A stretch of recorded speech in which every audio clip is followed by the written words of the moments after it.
wir müssen reden. Könnten wir uns vielleicht treffen? In einer halben Stunde am Medienhafen. Bis dann. Tu mir das bitte nicht an. Rebecca, kann ich kurz mit dir sprechen? Worum geht's? Es geht um Tristan und auch irgendwie um Marlene. Ich hatte vorhin den Eindruck, es genügt ein kleiner Funke und er explodiert. Ein kleiner Funke.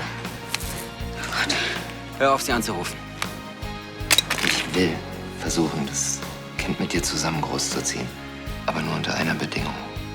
Hagen darf nie erfahren, dass er der Vater ist. Das Bild ist eine Fälschung.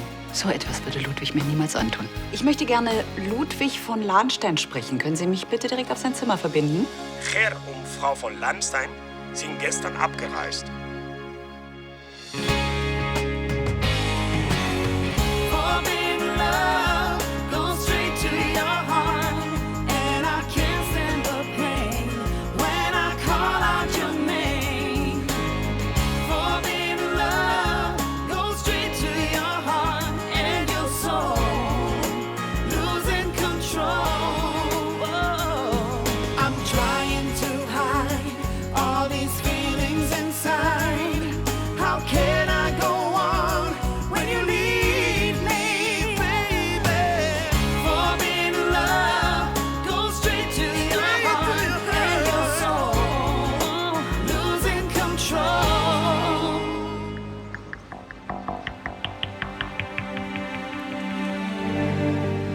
Tristan, was soll das? So können wir ungestört reden. Du wolltest mir doch was sagen. Ja, das kann ich dir doch auch ein andermal sagen. Nein, ich will es ruhig jetzt wissen. Ja, und was ist los? Tristan ist an Marlenes Handy gegangen und hat gesagt, dass ich nie wieder anrufen soll. Glaubst du, sie hat es ihm schon gesagt? Dass ihr zusammen seid? Ich weiß es nicht. Glaubst du wirklich, er würde ihr was antun? Wir sollten es auf jeden Fall nicht drauf ankommen lassen. Du weißt, wie Tristan ist, wenn er verletzt ist. Rebecca, du musst sie davon abhalten. Wo wollte Marlene mit Tristan hin? Ich weiß es nicht. Scheiße. Sucht ihr Tristan? Der ist auf dem Weg zum Medienhafen gewesen. Was ist denn los? Ach, nichts. Okay. Dann tschüss. Ciao. Tristan, du machst mir Angst. Jetzt mal raus mit der Sprache. Ich hoffe nur, es hat nichts mit meiner Schwester zu tun.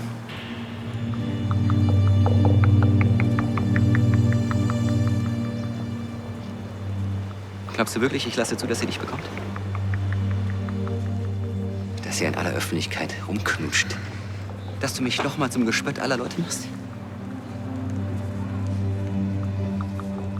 Das wird nicht passieren. Niemals.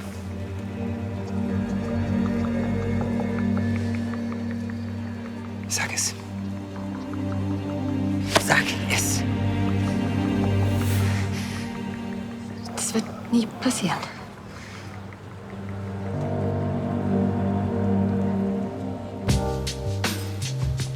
Was ist? Ich dachte, das ist genau das, was du wolltest. Mit mir zusammen sein und mit dem Baby als Familie. Will ich ja auch. Aber Naja, du warst doch immer derjenige, der von Offenheit und Ehrlichkeit geredet hat.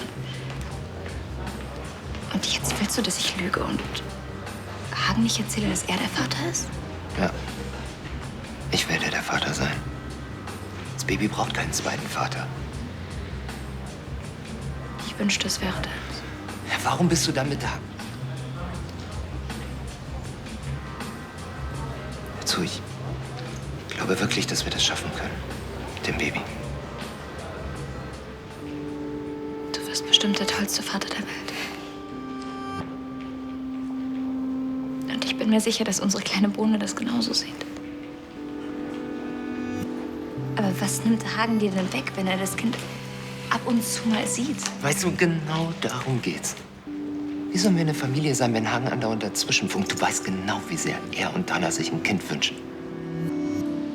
Was glaubst du denn, wie er reagiert, wenn er davon erfährt? Na und?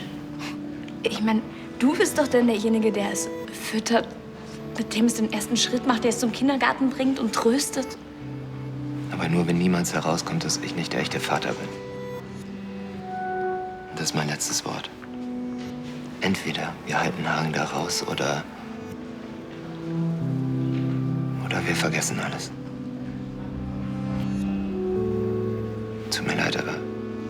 Das ist alles, was ich dir anbieten kann.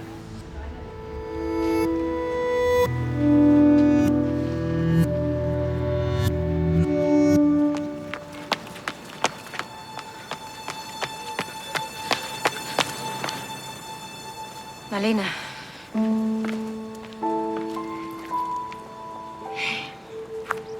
Was ist passiert? Wo ist Tristan? Gegangen. Was ist passiert? Rebecca, ich wollte ihm sagen, dass mit uns wirklich, aber ich konnte nicht. Es ist gut so. Ist sonst alles in Ordnung? Hat er dir wehgetan? Nein. Es war nur, ich... Komm her. Ich bin bei dir. Alles ist gut.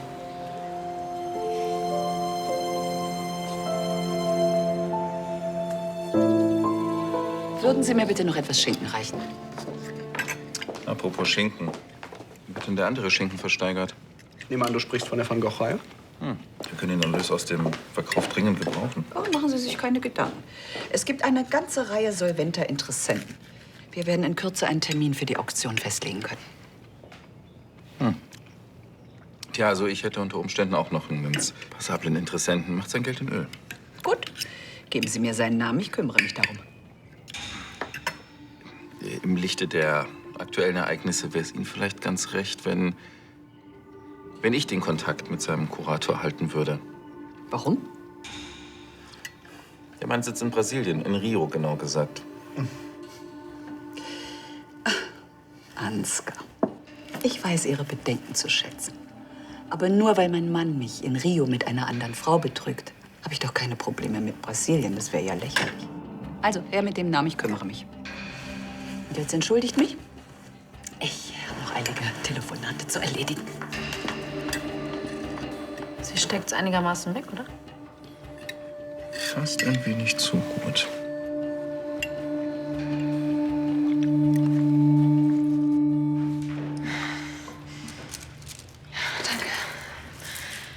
Es war völlig richtig, dass du es ihm nicht gesagt hast.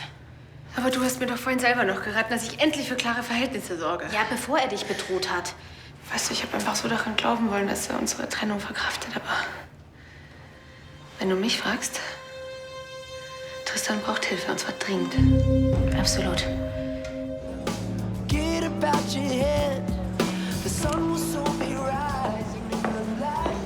Hallo Tristan. Doppeln Wodka. Mann hat eine Laune. Wird's bald.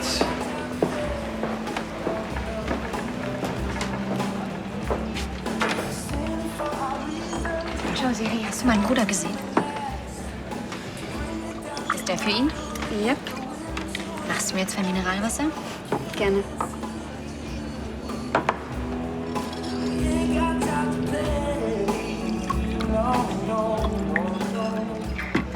So, bitte sehr. Dankeschön.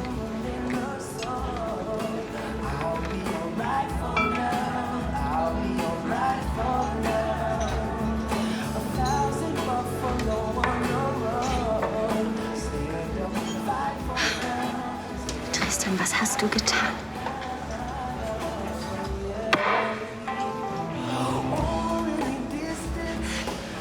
Tristan, verdammt noch mal, was ist los? Rede mit mir. Ich bin einfach ein verdammter Vollidiot.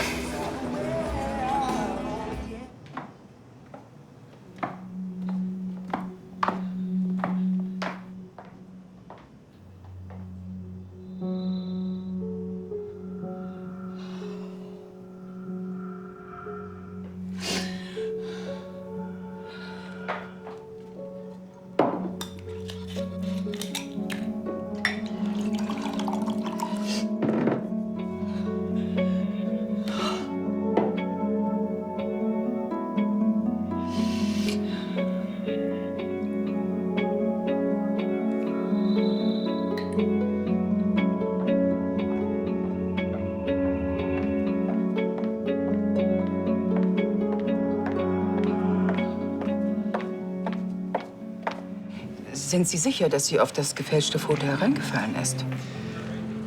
Das Foto war ganz ordentlich gemacht. Das ist auch gar nicht das Problem. Seit ich ihr vom Hotel habe versichern lassen, dass Ludwig dort mit einer anderen Frau abgestiegen ist, ist sie fest davon überzeugt, dass er sie hintergeht. Vielleicht bedeutet ihr der alte Trottel einfach weniger, als ich dachte. Unsinn. Ludwig ist alles, woran sie sich noch festhalten kann. Ja, das und ihre Aufgabe als Familienoberhaupt. Scheint ganz drin aufzugehen. Vielleicht ist es auch das Alter. Ich habe manchmal den Eindruck, dass Frauen ab einem gewissen Alter immer zäher werden. Wir werden stärker. Eine Eigenschaft, die ich Elisabeth gar nicht zugetraut hätte. Langsam wird das Eis, auf dem sie sich bewegen, immer dünner. Wenn nicht bald etwas passiert, werden die Van Goghs gewinnbringend versteigert. Und durch den Erlös wird die Bankkrise abgewendet.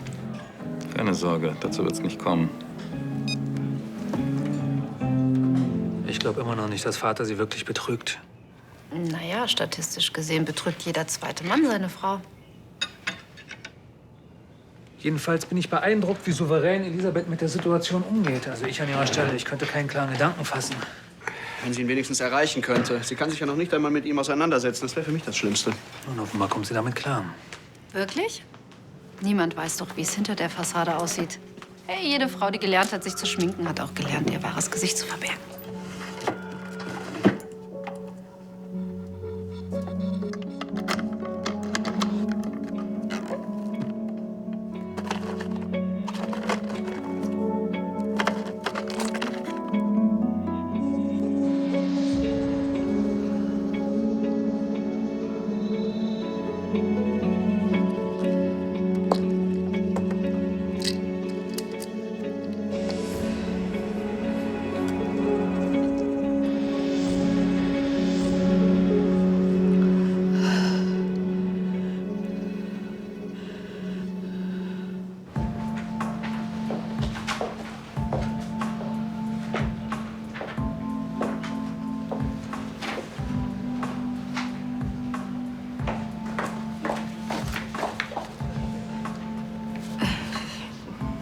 Stehen Sie denn schon da?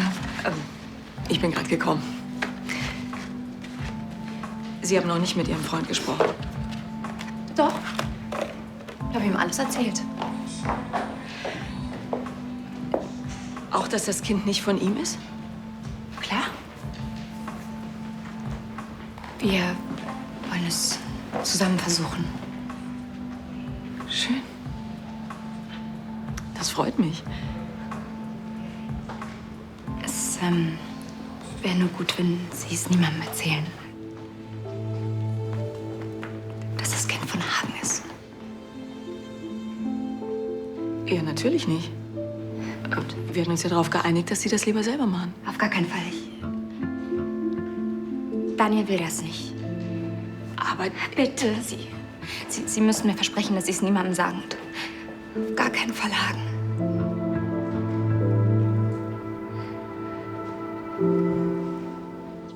Es wäre alles nicht so schlimm, wenn ich nicht so lange gewartet hätte. Wenn ich mir früher eingestanden hätte, dass ich in dich verliebt bin. Er wäre trotzdem verletzt gewesen. Ja, aber da haben wir noch nicht übers Heiraten geredet. Und ich hätte ihn nicht vom Altar stehen lassen. Es ist, wie es ist.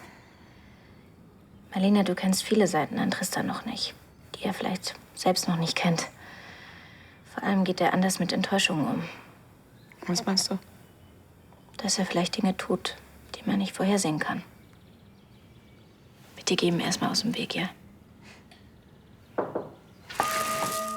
Ja? Ihr Tee, Gräfin. Ah, danke, Justus. Hätte ich fast vergessen.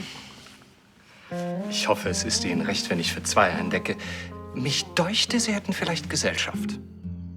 Es deuchte sie richtig. Wenn ich bitten darf? Gern. Toll. Jetzt haben wir genau das Versteckspiel, das du nicht mehr haben wolltest. Ja, aber nicht vor Justus. Wollen wir knutschen? So weit kommt's doch vorbei. Er hätte bestimmt nichts dagegen. Meine Damen, es ist angerichtet. Viel Vergnügen. Danke, Justus. Es tut mir leid. Ich weiß, du hast dir das mit uns anders vorgestellt. Ach, solange ich weiß, dass du mich liebst, kann alles andere warten. Ich habe ihr gedroht. Und ich habe ihr gesagt, dass ich nicht zulassen werde, dass sie mit Rebecca glücklich wird.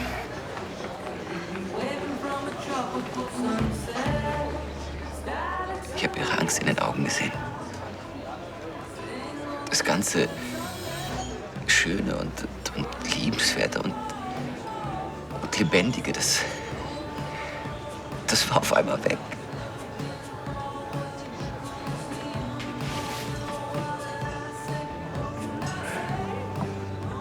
Ich wollte das nicht. Ich wollte nicht, dass sie jemals wieder Angst hat. Ich liebe Marlene. Ich weiß. Es ist an der Zeit, sie loszulassen.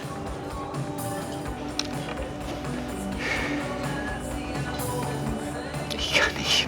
Ich kann es einfach nicht. Tristan, bitte. Ich verstehe einfach nicht, wie er das von Ihnen verlangen kann. Wie kann er Sie in dieser Situation so unter Druck setzen? Ich finde das ja auch nicht gut. Aber irgendwie verstehe ich ihn auch. Ich meine, ich kann ja nicht einfach von ihm verlangen, dass er ein fremdes Kind großzieht. Es ist seine Entscheidung. Ja, und dann? Dann verlässt er mich. Ich hab so um ihn gekämpft und ich liebe ihn. Ich würde das auch gar nicht schaffen ohne ihn. Ist Ihnen denn nicht klar, was das für Konsequenzen haben kann? Nicht für Sie beide, aber für das Kind. Wenn das Kind einfach nie erfährt, wer sein leiblicher Vater ist. Lassen Sie es einen dummen Zufall sein. Oder Sie beide trennen sich. Nicht jetzt, aber vielleicht in ein paar Jahren. Was dann? Sie wissen doch, wie es mit Kim war. Ich hatte auch geglaubt, ich könnte ihr und allen anderen die Wahrheit ersparen. Naja, Kim hat sich, ohne es zu wissen, in ihren eigenen Vater verknallt. Das ist ja jetzt ein bisschen unwahrscheinlich, oder? Wissen Sie, was Sie beide da von mir verlangen? Dana und Hagen wünschen sich so sehr ein eigenes Kind. Ich weiß nicht, ob Dana so glücklich wäre, wenn sie wüsste, dass ich von Hagen schwanger bin.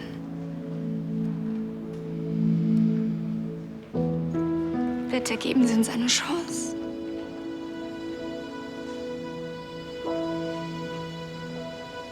Ich gebe Ihnen die Chance, erst mal selbst mit den beiden zu sprechen.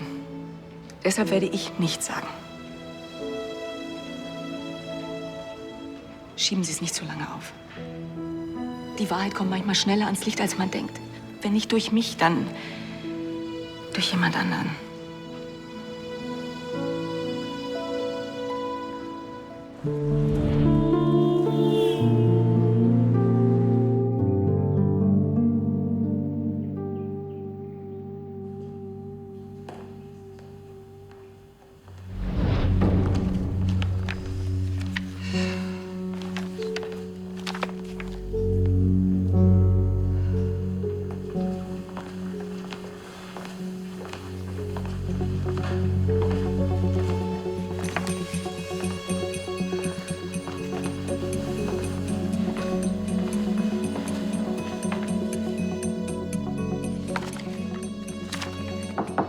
Ja.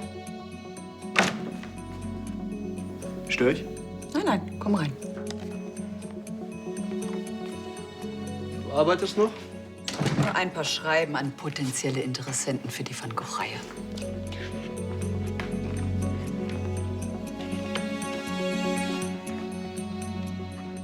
Irgendwas Neues von Ludwig? Nein. Er hat sich nicht gemeldet und ich telefoniere ihm auch nicht hinterher. Ich wollte dir auch nur sagen, dass wir alle sehr großen Respekt davor haben, was du hier leistest. Dass wir es aber auch sehr gut verstehen könnten, wenn du vielleicht mal eine Auszeit... Ach, Sebastian, das ist sehr gut, dass du da bist. Ich wollte ohnehin mit dir über die Maßnahmen zur Sanierung der Landsteinbank sprechen. Ach du... Ja, gut. Es ist ja schwierig, den Erlös aus der Auktion vorherzusagen. Aber Helena rechnet mit einem dreistelligen Millionenbetrag. Ich habe da schon mal eine Tabelle gemacht.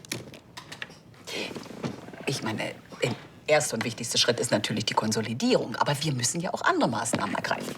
Ach, wo habe ich die denn? Ach, da ist Helena. Oh, Entschuldigung. Beruhigungstabletten. Sind das deine?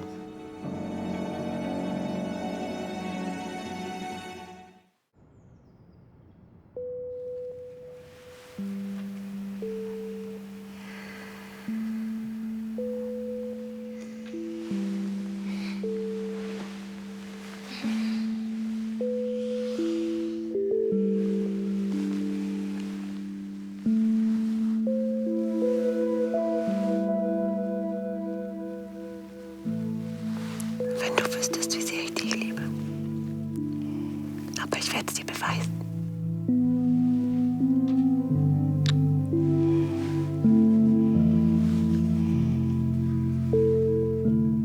Elisabeth, wenn es dir nicht gut geht... Es geht mir gut. Ich brauche nur einen kleinen Kopf. Deshalb schleppst du gleich das ganze Döschen mit dir rum? Mein Gott, jetzt dramatisiert das doch nicht so.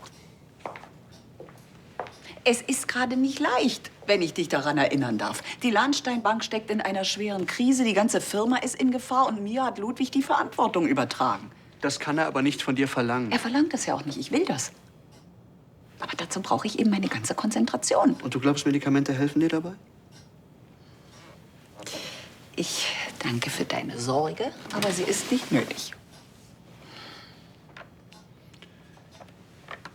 Elisabeth, kann ich dir irgendwas abnehmen? Nein, das ist nicht nötig. Ich schaff das schon. Du weißt, jeder könnte sehr gut verstehen, Es ist wenn- genug, Sebastian. Lass mich einfach weiterarbeiten und dann ruhe ich mich aus. Es ist versprochen. Na dann gute Nacht. Gute Nacht. Ach, Sebastian. Ich möchte dich bitten, dass das Ganze unter uns bleibt.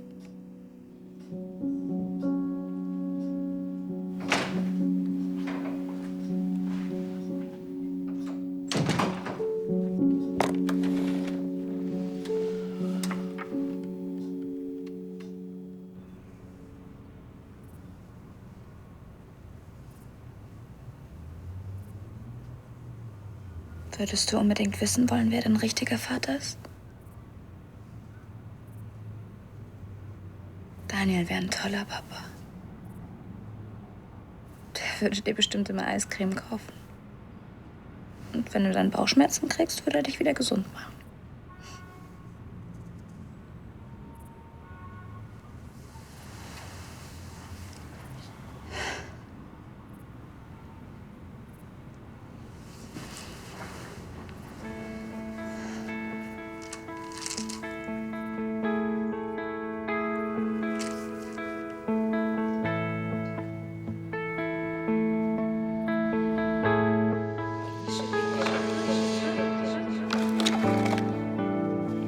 Indische Weg der Liebe? Es geht um spirituelle Liebe, um ein großes Herz und tieferes Verständnis für die wahren Dinge des Lebens. Wenn ich nicht weiß, was das Richtige ist.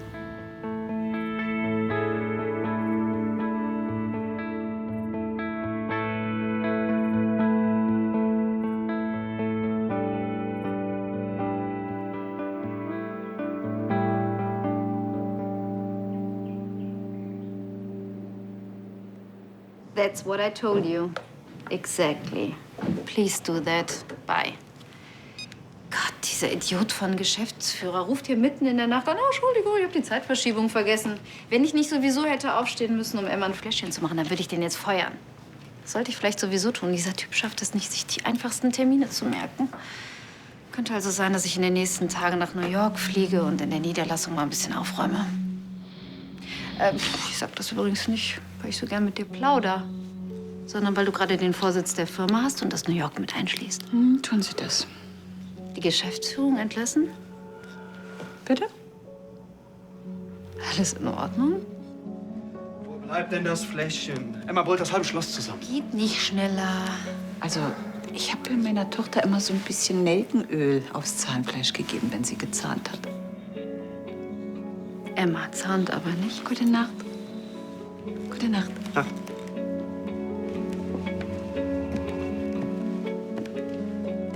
Was ist mit Elisabeth los? Nimmt die Drogen? Sebastian? Hey, sag mir, was los ist. Gedanken lesen kann ich noch nicht. Sie nimmt was ein. Beruhigungstabletten. Was, Elisabeth? Aber sie hat mir versprochen, dass das eine einmalige Aktion war.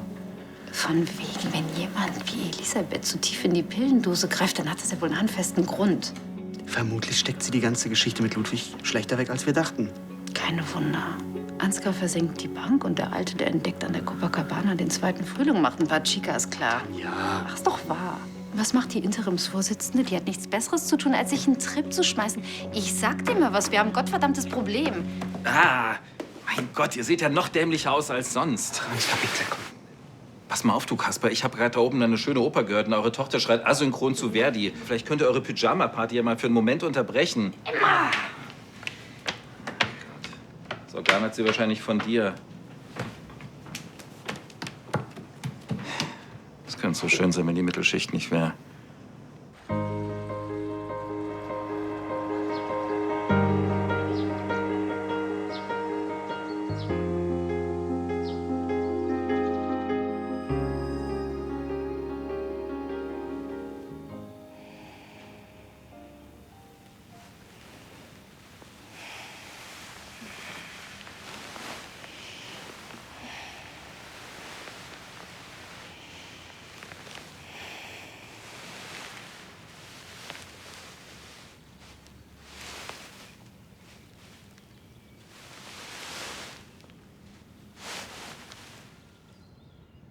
Marlene?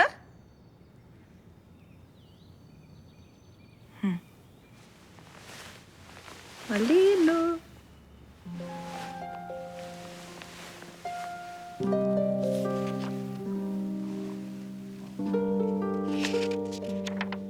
Guten Morgen, Rebecca. Ich bin auf dem Weg zum Bahnhof. Ich habe dir ein Kleid rausgesucht. Musst du nicht anziehen, aber ich mag es so an dir. Jedenfalls, wenn du fertig bist, dann komm bitte nach. Ich warte dort auf dich. Kuss, Marlene.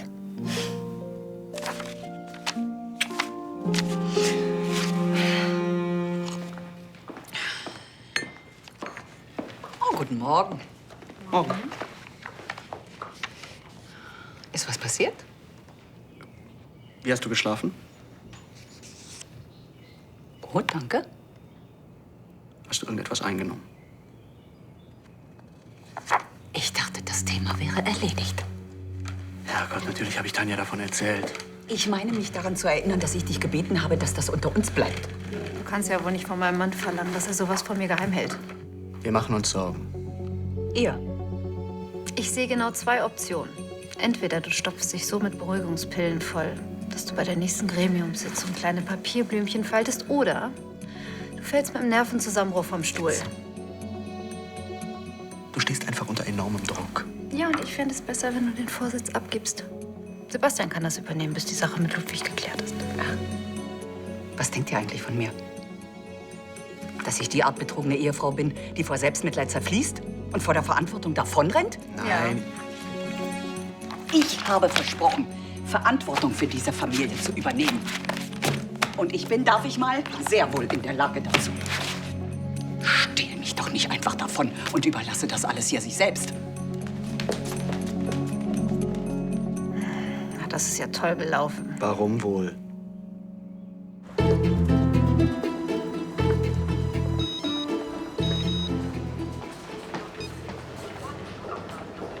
Gut, Frau Frank. Ich sehe Sie dann morgen. Können Sie denn... Daniel, warum stehst du denn mitten auf dem Gang rum? Entschuldigung, ich war gerade abgelenkt. Also irgendwann sollte man auch noch den Leuten beim Laufen das Telefonieren verbieten. Ich telefoniere nicht, ich lese eine SMS. Ja, und? Von Jessie.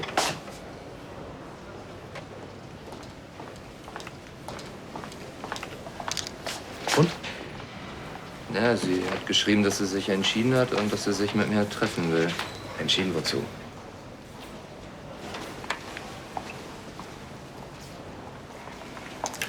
Na, jetzt raus mit der Sprache.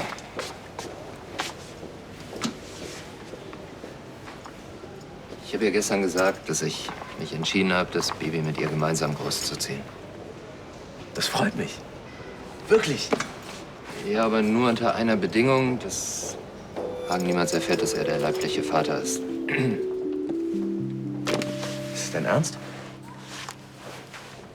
Du willst Jessie zwingen, Hagen und ihr Kind ihr Leben lang anzulügen? Mann, bei dir und Timo war es doch genauso. Und der Ärger hat erst angefangen, als er die Wahrheit rausbekommen hat. Ja, das stimmt.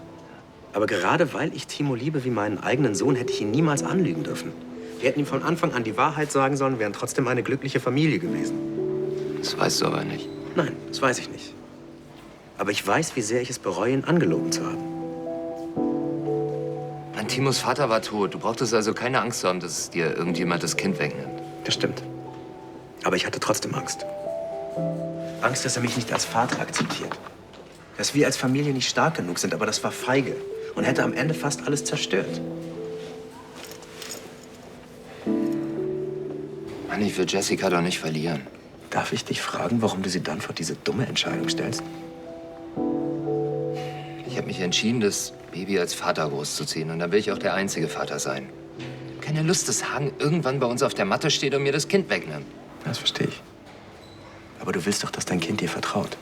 Und wie soll das gehen, wenn eure Beziehung auf einer Lüge aufgebaut ist? Mann, die Entscheidung ist mir nicht leicht gefallen, okay? Aber es geht nun mal nicht anders. Okay. Wie auch immer ihr euch entscheidet. Ich hoffe, dass es die richtige Entscheidung ist. Und ich wünsche euch viel Glück.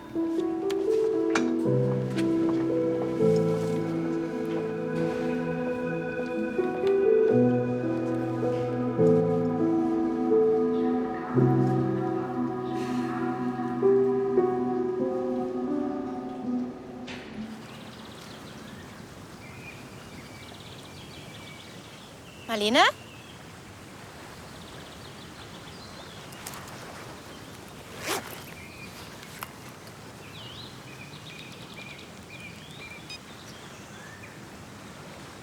Das ist die Mailbox von Marlene von Lahnstein.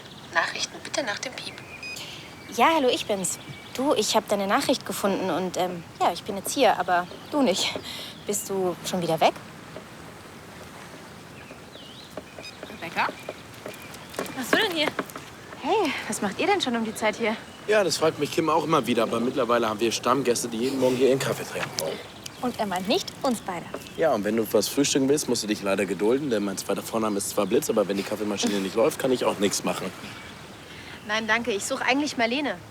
Habt ihr die vielleicht irgendwo gesehen? Nee. Seid ihr verabredet? Ja, sie müsste auch schon hier sein. Rebecca, ich glaube, ich weiß, wo Marlene steckt.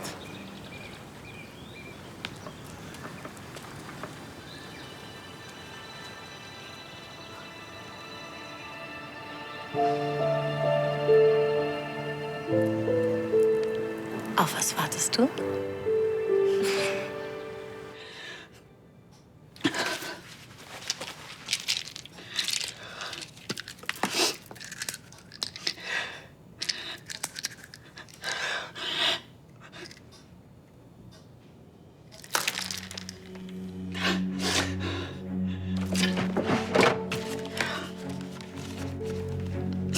Verdammter Mistkerl.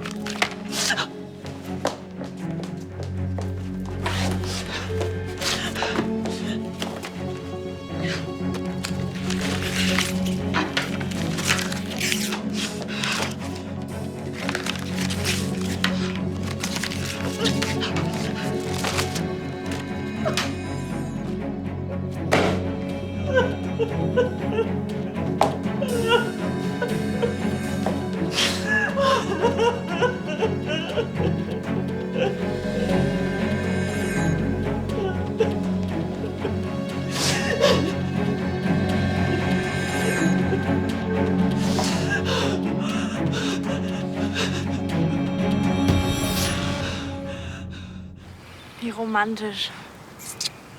Geil. Ziehen die beiden sich gleich aus? Was denn, so ganz schnell ich das immer noch nicht. Sind die beiden jetzt nun ein Paar oder nicht?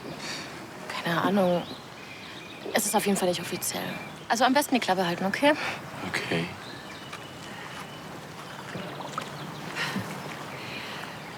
Du hast das Kleid angezogen.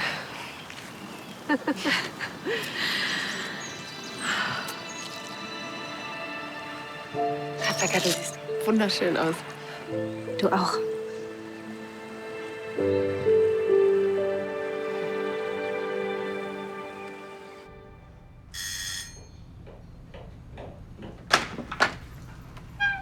Hey.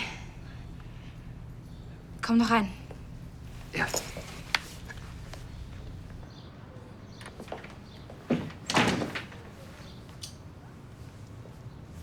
Du siehst müde aus.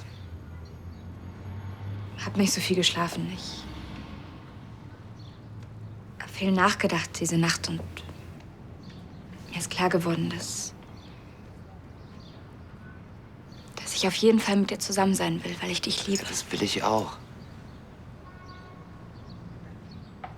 Die Vorstellung, dass du und ich und das Kind, dass wir eine richtige Familie sind, das ist... Ich kann mir gar nichts Schöneres vorstellen. Das hört sich aber so an, als wenn jetzt noch ein Aber kommt.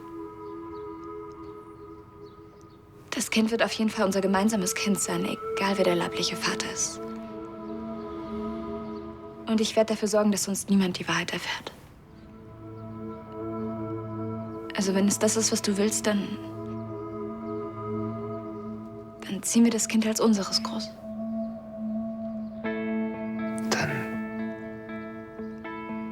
Bekommen wir ein Baby? Ja, das tun wir. Ich werde Vater.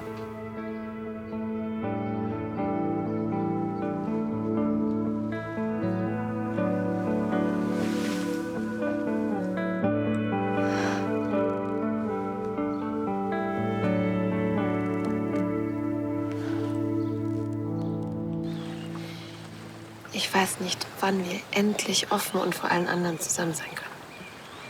Weißt du, es gibt Momente, da könnte ich vor Liebe zu dir platzen. Da will ich es am liebsten in die ganze Welt hinausschreien.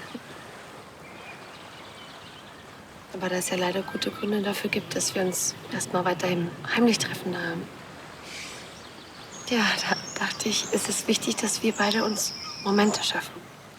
Ganz besondere Momente, an die wir uns an den schlechten Zeiten erinnern können.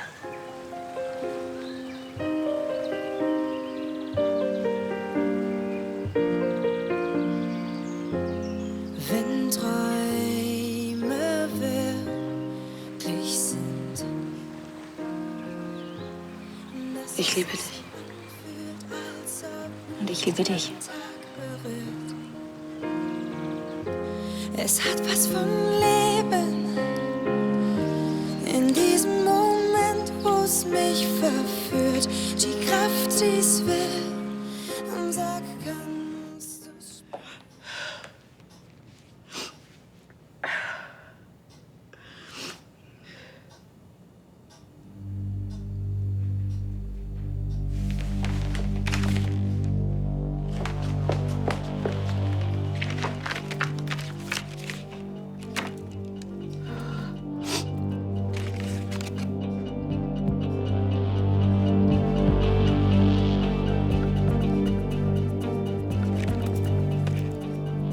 Das glaube ich nicht.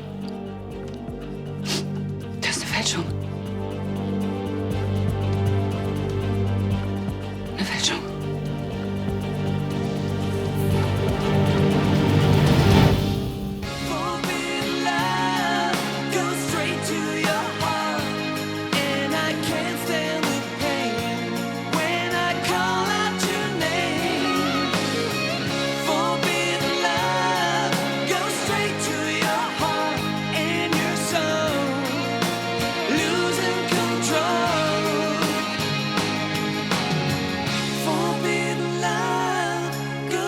To